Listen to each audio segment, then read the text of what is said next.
Lieutenant General Peter Ereru byongedde okwonooneka oluvannyuma lwa kkooti y'amagye okuyisa ebbaluwa bakuntumye okujja yeewozeeko ku bimwogerwako nti azze avvoola era akkakkanya CDF General Muhoozi Kainerugaba.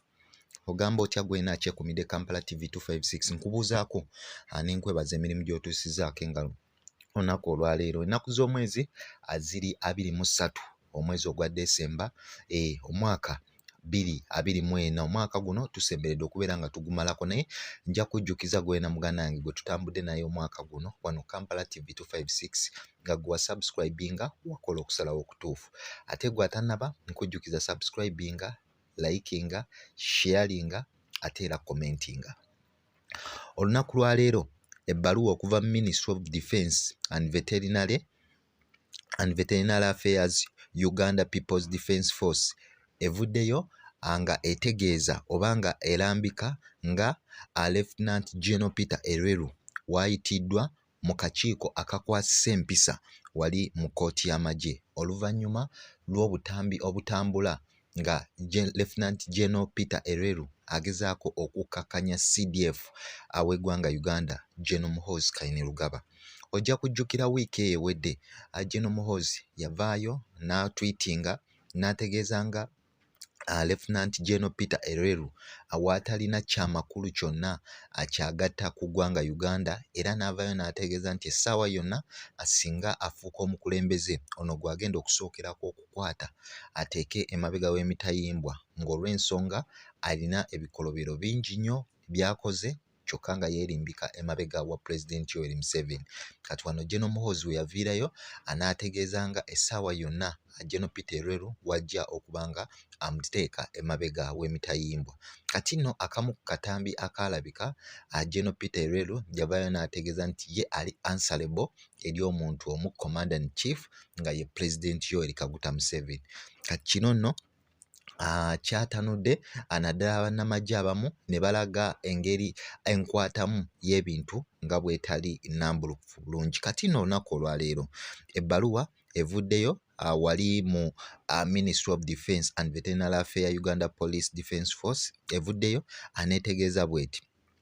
As you may know, the Chief of Defence Force is the second highest authority after the Commander-in-Chief in the military hierarchy under the UPDF Act 2025.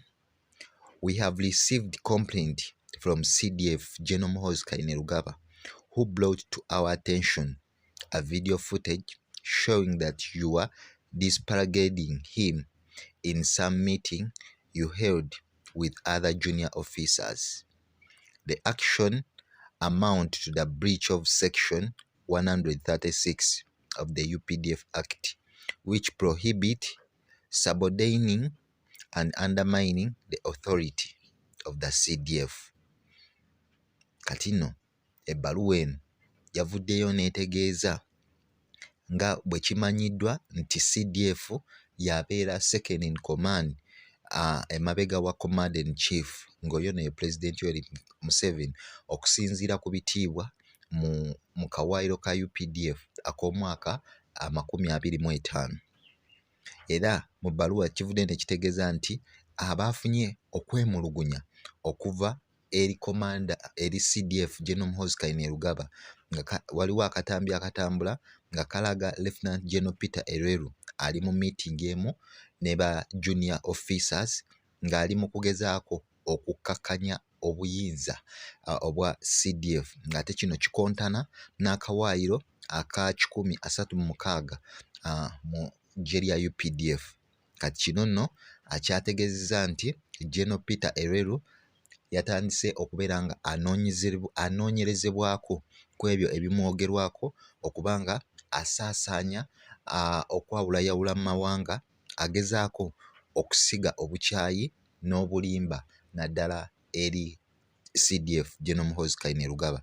Kati n'ebbaluwa eno yaweereddwako Commander in Chief, Chief of Defence Force, Ministry of Internal Affairs, General Court Martial, Ministry of Defence and Veterinary Affairs ne Speaker wa Parliament. ojja kujjukira nti Lieutenant Peter Ereru y'omu ku bakiikirira amagye mu paaliyamenti y'eggwanga Uganda era nga ensonga lwaki olabako ne Speaker wa Parliament naye bamuwaddeko kopi eno. Kati nno omuliro gweyongeredde ddala, twakusuubiza nti tujja kuwa kyonna ekitambula naddala ku nsonga eno oluvannyuma lwa General Muhoozi okuvaayo n'ategeeza nga General Peter Ereru essaawa yonna wajja okuba nga amukwata amuteeka emabega w'emitayimbwa olw'ebikolobero enfaafa by'akoze naddala nga yeerimbika emabega oba mu mugongo gwa Pulezidenti Yoweri Kaguta Museveni.